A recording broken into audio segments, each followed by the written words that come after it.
तो मैं आपसे कह रहा था कि ट्रेडिशनल अप्रोच अकाउंटिंग इक्वेशन के अंदर, जिसको मॉडर्न अप्रोच भी कहते हैं, तो मॉडर्न अप्रोच में या अकाउंटिंग इक्वेशन अप्रोच के अंदर, मॉडर्न या अकाउंटिंग इक्वेशन अप्रोच के अंदर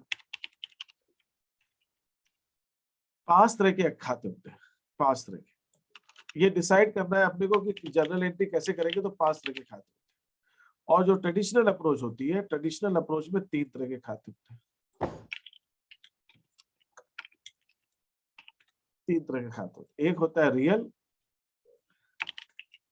पर्सनल और नॉमिनल। तो यहाँ पे एक चीज ये ध्यान रखनी है आपको कि जो रियल नॉमिनल अकाउंट होते हैं, मतलब जिनको हम एक्सपेंस बोलते हैं, रेवेन्यू बोलते हैं, वो सारे के सारे नॉमिनल अकाउंट होते हैं। मतलब अगर मॉडर्न अप्रोच में उसको हम बोलते हैं एक्सपेंस का खाता, मॉडर्न अप्रोच में उसको बोलते हैं रेवेन्यू का खाता, तो ट्रेडिशनल अप्रोच में उसको हम बोलते हैं नॉमिनल खाता।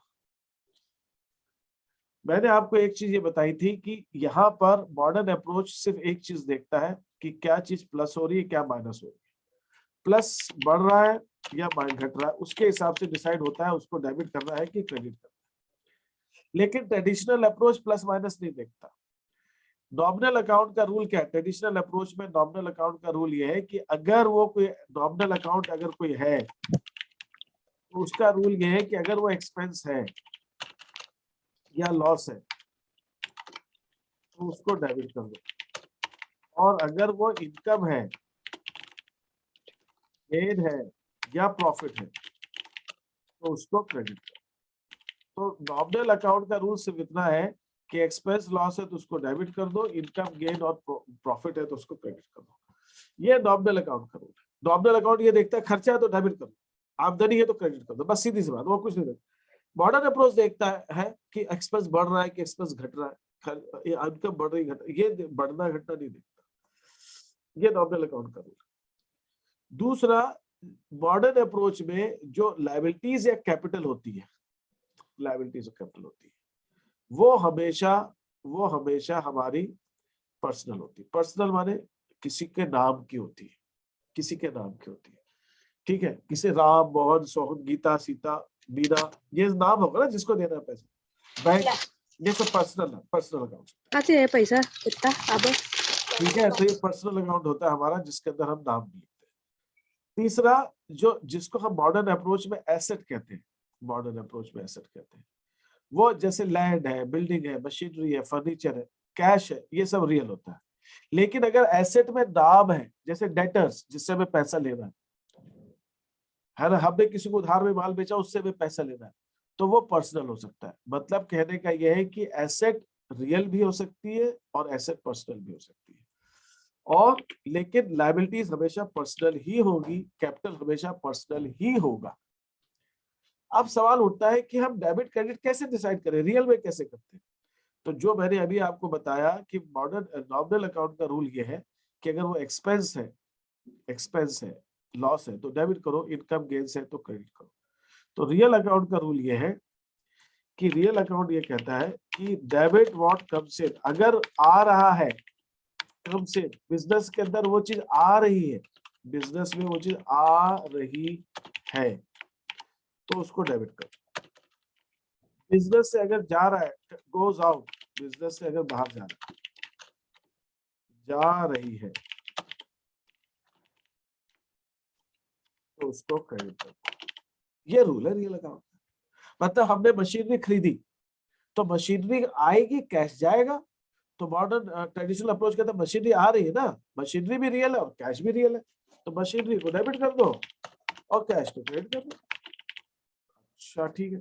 बोला अगर फर्नीचर बेचा तो फर्नीचर जा रहा है, कैश आ रहा है, तो भाई फर्नीचर जा रहा है ना, तो फर्नीचर जा रहा है तो फर्नीचर को क्रेडिट करो, और कैश आ रहा है ना तो कैश को डेबिट करो, तो cash account debit to furniture. Sir अगर फर्नीचर सर जल गया तो सर इनकी क्या करेंगे सर? फर्नीचर तो चला गया, फर्नीचर जल गया, फर्नीचर जल गया तो फर्नीचर खत्म हो गया, तो फर्नीचर क्रेडिट हो जाएगा, फर्नीचर क्रेडिट हो जाएगा, और लॉस जो है वो डेबिट हो जाएगा, लॉस बाय फायर डेबिट हो जाएगा, लॉस बाय फायर जो है वो डेबिट हो जाएगा। ऐसे चलेगा। तो रियल अकाउंट ये कहता है। अब यहाँ पे जो लॉस है, यहाँ पे लॉस में जो नियम लग रहा है, लॉस में जो नियम लग रहा है वो नॉमिनल अकाउंट का लग रहा है, और फर्नीचर में जो नियम लग रहा है वो रियल का लग रहा है, क्योंकि लॉस जो है वो नॉमिनल अकाउंट है। ये लॉस क्या है? ये नॉमिनल अकाउंट है, लॉस नॉमिनल अकाउंट है। और रियल क्या है? ये फर्नीचर क्या है? ये फर्नीचर रियल अकाउंट है, तो फर्नीचर में रियल अकाउंट का नियम लगेगा और लॉस में नॉमिनल अकाउंट का नियम लगेगा। Yes sir. और तीसरी एक और अकाउंट होता है जिसको बोलते हैं पर्सनल। पर्सनल माने पर्सनल का रियल नियम क्या है कि जो पाने वाला है, अच्छा चलो रिसीवर, अगर पर्सनल का जो जिसका खाता है वो पाने वाला है, उसको कोई चीज मिल रही, पाने वाला है, उसको कुछ मिल रहा है या वो कुछ पा रहा है, तो उसको डेबिट कर दो, उसको डेबिट कर दो। और अगर वो दे रहा है, गिवर है, वो देने वाले का खाता है, देने वाले का खाता, देने वाला है, दे रहा है, वो कोई चीज दे रहा है, तो उसको क्रेडिट कर। अब जैसे हमने मोहन को फर्नीचर बेचा, अब इसके अंदर दो खाते, एक है मोहन और एक है फर्नीचर। फर्नीचर क्या है? फर्नीचर तो रियल अकाउंट है, और मोहन क्या है? मोहन तो पर्सनल अकाउंट है।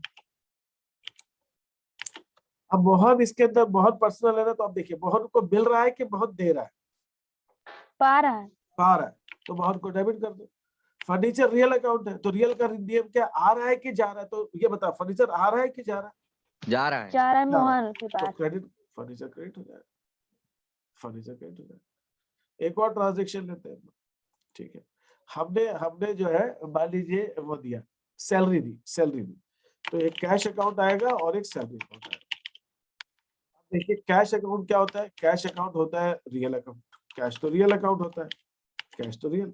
अब रियल का रूल क्या? आ रहा है कि जा रहा है? जब सैलरी दे रहे हैं तो कैश जाता है ना, तो कैश क्रेडिट हो जाएगा, क्रेडिट।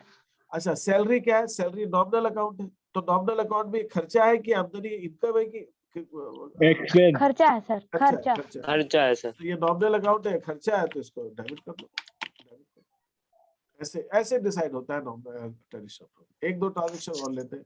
हाँ बोले, कुछ पूछना चाह रहे? एक दो सर एक सर क्रेडिट हो जाएगा तो दूसरा डेबिट होगा ना सर? हाँ हाँ बिल्कुल, ये भी है। अगर आपने दो सही अकाउंट निकाल लिए तो एक क्रेडिट हो रहा है तो देगा। आपको रेंट मिल रहा है, आपको रेंट मिल रहा है, कैश अकाउंट और रेंट रिसीव्ड मिल रहा है। अब रेंट रिसीव्ड नॉमिनल अकाउंट है, नाम बात खाता है, नॉमिनल अकाउंट है। अब ये बताइए रेंट रिसीव नॉमिनल है, तो नॉमिनल में क्या देखना है? इनकम है कि एक्सपेंस है? तो ये रेंट रिसीव इनकम है कि एक्सपेंस है? इनकम है सर। इनकम है सर। मिल रहा है, तो ये क्रेडिट हो जाएगा, तो क्रेडिट हो जाएगा। कैश तो रियल अकाउंट होता है, तो जब किराया मिलता है तो कैश आता है कि कैश जाता है? सर आता है। डेबिट हो जाएगा कैश, तुम्हारी एंट्री हो जाएगी cash account debit to rent receive. तो आपको अब जो मैंने शीट दी है उसके अंदर दोनों के हिसाब से आपको देखना है, ट्रेडिशनल अप्रोच के हिसाब से भी और मॉडर्न अप्रोच के हिसाब से। तो मैं आज क्या करने वाला हूँ, मैं आपको दो रिकॉर्डिंग भेजूंगा। देखिए कुछ बच्चों को दिक्कत आएगी, आप घबराइए मत, है ना। आप सब सीख रहे हैं, मुझे मालूम है आप सब सीख रहे हैं, तो आप सब समझेंगे। मैं आपको दो रिकॉर्डिंग भेजूंगा। एक तो रिकॉर्डिंग भेजूंगा जिसके अंदर मैंने ट्रेडिशनल अप्रोच ग्रुप ए वालों को समझाया था कुर्सी दिन में, तो वो रिकॉर्डिंग होगी। और एक रिकॉर्डिंग वो होगी जिसके अंदर ये मैं खूब सारी जो ट्रांजेक्शन देने वाला हूँ और जिसके अंदर वो बड़ी सी टेबल आपको बनानी है। वो टेबल मैंने एक दूसरी बैच को समझाई थी, वो दूसरी बैच को समझाई थी। वो बैच को मतलब इसी साल, मतलब 2021 में ही समझाई थी, कुछ महीने पहले। उसकी रिकॉर्डिंग में भेजूंगा, तो आपको समझ में आएगा कि उस कॉलम के अंदर हमको वो कैसे लिखना है, ट्रेडिशनल अप्रोच कैसे लिखना है, मॉडर्न अप्रोच कैसे लिखना है। तीसरी चीज जो मुझे आपसे बहुत इंपॉर्टेंट कहनी, उसके ऊपर आप ध्यान दीजिए। तीसरी चीज ये है कि आप घबराइएगा नहीं कि अगर आपको हो सकता है कुछ बच्चों को मॉडर्न अप्रोच ज्यादा सही से समझ में आती हो, ट्रेडिशनल अप्रोच नहीं आती, तो आप उससे घबराइए मत। आपकी जनरल एंट्री सही होनी चाहिए। जैसे कि आपने कहा हमने फर्नीचर खरीदा, तो आपने कहा furniture account debit to cash. थोड़े टाइम बाद मैं या कोई भी आपसे एंट्री पूछेगा, आपसे ये नहीं पूछेगा कि आपने ट्रेडिशनल अप्रोच से किया कि आपने मॉडर्न अप्रोच से किया, तो आपने क्यों, वो कोई नहीं पूछता। आपको एंट्री सही आनी चाहिए। तो अभी आपको शुरू में हो सकता है दिक्कत आ रही है, लेकिन मैं हमेशा ये चाहता हूं कि मेरे बच्चों को दोनों अप्रोच से करना आना चाहिए। क्यों आना चाहिए? कि जहां पर कभी कभी कुछ ट्रांजेक्शन्स ऐसे होते हैं कि मॉडर्न अप्रोच से जल्दी समझ में आते हैं, कुछ ट्रांजेक्शन ऐसे होते हैं जो ट्रेडिशनल अप्रोच से समझ आते हैं। तो अगर आपको दोनों तरीके आते हो, मतलब आपको लड़ाई में आप जा रहे हैं, आप सेना में भर्ती है, तो आपको बंदूक चलानी, 2-3 तरह की बंदूक चलानी आती होगी, तो आप ज्यादा अच्छी लड़ाई कर पाओगे। आप एक ही तरह की बंदूक चलाना जानोगे तो आप कम अच्छे। तो आपको अगर सीखना है तो दोनों आना चाहिए, लेकिन आप घबराए नहीं, ये नहीं तो उससे कोई खरा, धीरे धीरे सब समझ जाएंगे, धीरे धीरे। अभी आपके पास, आपको ऐसा नहीं कि अभी सब कुछ सीख जाना है, आपके पास है धीरे धीरे जनरल एंट्री। ऐसा नहीं कि अभी हो गई तो फिर आप, अरे जनरल एंट्री भी पूरे साल भर आप पढ़ोगे अभी, तो अभी आप जनरल एंट्री और भी धीरे धीरे भी सीखते जाओगे, तो वो उससे आप घबराइए नहीं। मैं आपको दोनों रिकॉर्डिंग भेजूंगा, हो सकता है कुछ बच्चों को समझ में ज्यादा आए, कुछ बच्चों को समझ में कम आएगा, लेकिन आपको कोशिश करनी है और आप सब कर ले जाओ। मुझे आप पे पूरा भरोसा है, जितना अभी तक आप लोगों ने जो कुछ काम किया बहुत अच्छा किया, मैं सही बता रहा हूँ, रियल में मैं मतलब बहुत अच्छा किया है। और जब मैं प्रैक्टिकली बताऊं तो मैंने 99 में 1999 से पहले, मतलब कितने साल हो गए, 22 साल करीब हो गए, 21-22 साल, उसके पहले मैंने एमपी बोर्ड के बच्चों को इस ढंग से इतना लंबा पढ़ाया था, उसके बाद कभी नहीं पढ़ाया, ठीक है। तो लेकिन मैं अभी अब पढ़ा रहा हूँ आप लोगों को इतने टाइम सालों के बाद में, और मैं जो देख रहा हूँ ना, आप लोग बहुत अच्छी से कोशिश कर रहे हैं, बहुत अच्छे से कोशिश कर रहे हैं। आप किसी भी हालत में, मैं इंदौर में देखता हूँ इतने बड़े बड़े लाखों फीस देकर अच्छे अच्छे स्कूल में बच्चे पढ़ते हैं, जिसको कहते हैं अच्छा स्कूल, और लाखों रुपए फीस देते हैं, किसी चीज की कमी नहीं, सब कुछ अच्छा है। वो बच्चों से भी आप अच्छी अच्छी तरह से कर रहे हो, उनसे भी अच्छा कर रहे हो, आप घबराओ मत, आप बहुत अच्छा करोगे। और अभी ऑनलाइन के अंदर दिक्कत आती है, कई बार समझने की दिक्कत आती है कई बार, लेकिन फिर भी आप लोग बहुत अच्छी कोशिश कर रहे हो, होमवर्क भी आप लोग टाइम के करके भेजते हैं, तो ये चीज बहुत अच्छी है। और आप देखिए अभी आपको, मतलब मेरे को हो गए 30-35 साल पढ़ाते हुए, तो मैं आपकी इतनी बात कह पा रहा हूँ, तो लेकिन आप उससे घबराइए मत, और मैं जो कह रहा हूँ बिल्कुल सही कह रहा हूँ। अभी आपको नहीं मालूम पड़ेगा, क्योंकि आप अभी अपने को देख रहे हो, जब बाद में आप जाओगे और उसे देख भी लोगे, या कभी बड़ी क्लास में होगे, या कभी, तब आपको लगेगा कि आपको अपने में और दूसरों में बहुत फर्क दिखेगा, कि हमने, अरे हमें तो ये भी आता, उनको तो ये भी नहीं आता। अभी आपको नहीं मालूम पड़ेगा, मतलब आप बहुत अच्छे उसको आप करते रहिए, ठीक है, कोशिश करिएगा, हो जाएगा। आप बस लगे रहिए, करते रहिए, घबराइएगा, मैं हूँ आपके साथ में, सब कर लेगा। आपने अभी तक बहुत अच्छा किया, आगे भी अच्छा करेगा।